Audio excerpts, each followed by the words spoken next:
The Rough-Faced Girl is a picture book that has been used in many classrooms as an example of authentic Native American folklore, and it's often called a Native American Cinderella story. But is that accurate? The answer, as usual, is complicated.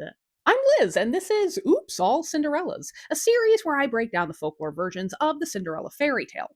Last time I talked about the Turkey Girl, a Zuni folktale shared in many Cinderella anthologies with a problematic but popular picture book adaptation. Is the picture book adaptation of The Rough-Faced Girl more successful? Let's investigate. The Rough-Faced Girl began as a Mi'kmaq. story told to a Baptist missionary in the mid 19th century. It was published by folklorist Charles G. Leland, who analyzed the tale as a part of a bigger myth connected to Norse mythology, but that theory has been poo pooed by indigenous activists, so that's as far as I'm discussing it.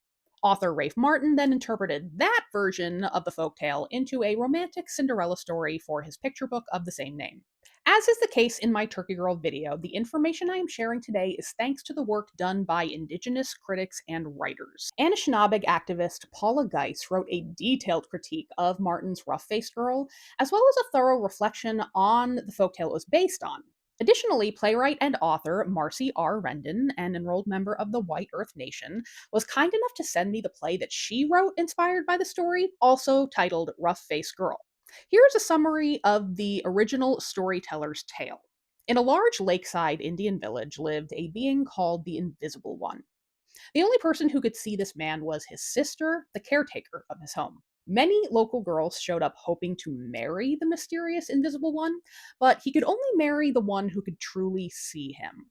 His sister would allow suitors to eat with them, but she tested the girls. Tell me what my brother's bow is made of, she would ask, or what materials make up his sled. And the girls would do their best to trick her, but they were always turned away, for no one truly saw the man, other than witnessing a pair of moccasins materialize from thin air once the Invisible One had removed them for their shared meal. The girl who finally won the right to marry the Invisible One was the small, sickly daughter of a widower. She had two older sisters, one of which was very abusive. The eldest burned off her hair and scarred her so much that the village called her Rough Face. The two older sisters tried to win the Invisible One, but they failed like the rest of the girls. So Rough Face decided to try for herself. She cobbled together a traditional outfit made of birch bark and wore her father's oversized old moccasins. Her sisters and the villagers mocked her as she walked through town in the getup. But when she arrived at the wigwam of the Invisible One, she could answer his sister's questions. His bow is made of a rainbow, she told the woman, and his sled is made of the Milky Way. His sister was pleased and bathed the girl, washing away her scars. She slid a comb through the girl's singed hair, and it grew long and lush again. When the girl met the Invisible One, she said he was terribly beautiful, and the two were wed. According to Leland's records, the original storyteller of this tale adapted local French Canadian versions of Cinderella into a version that fit their community. So this folktale seems to be more truly a Cinderella story than the Zuni Turkey Girl. Despite this, Martin's picture book version twists the tale for a white audience. He sets it in the far past, which the original storyteller didn't really do. Paula Geist cites this as possible evidence that the original storyteller was setting the story in their own era on their reservation. And there tends to be this issue with white kids who think of indigenous communities as peoples of the past, not knowing that they are people now, here. I've actually witnessed it in person as a children's librarian.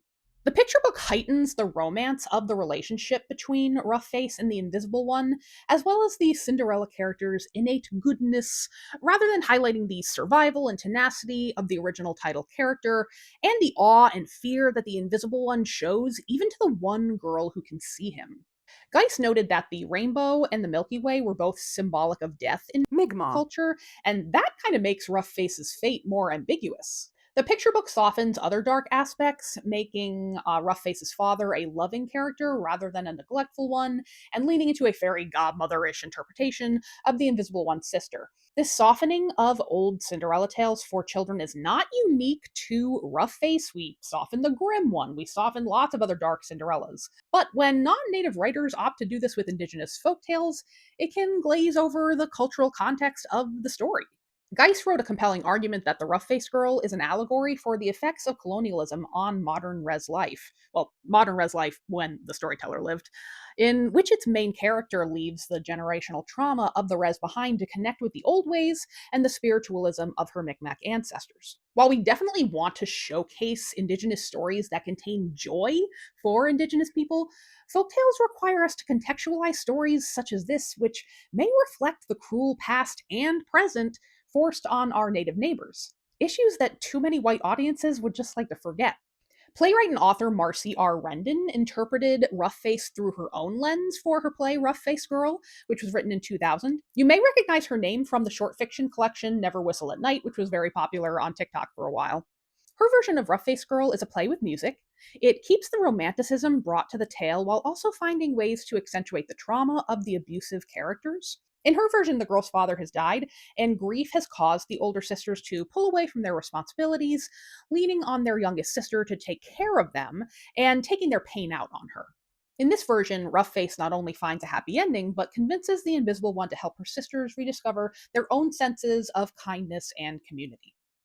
I'm always disheartened to see when interesting and vital conversations about the intersection of folklore and colonialism are shoved aside to present a more harmonious relationship between the colonizers and the colonized. Stories like Cinderella definitely spark something inside of most of us and across the globe, but I don't think that means we have to make everyone's version fit the same box. Something in the French Canadian version of Cinderella sparked a flame in the heart of a Mi'kmaq. storyteller, so much so that they were compelled to interpret the story for their own community. Opportunities to understand our native neighbors better, to enable a native kid to see themselves in a fairy tale, to shed a light on the lingering impacts of colonization, and to chart a new path forward, those are all diminished when we water down the specifics to present a unified front or something that might not really exist.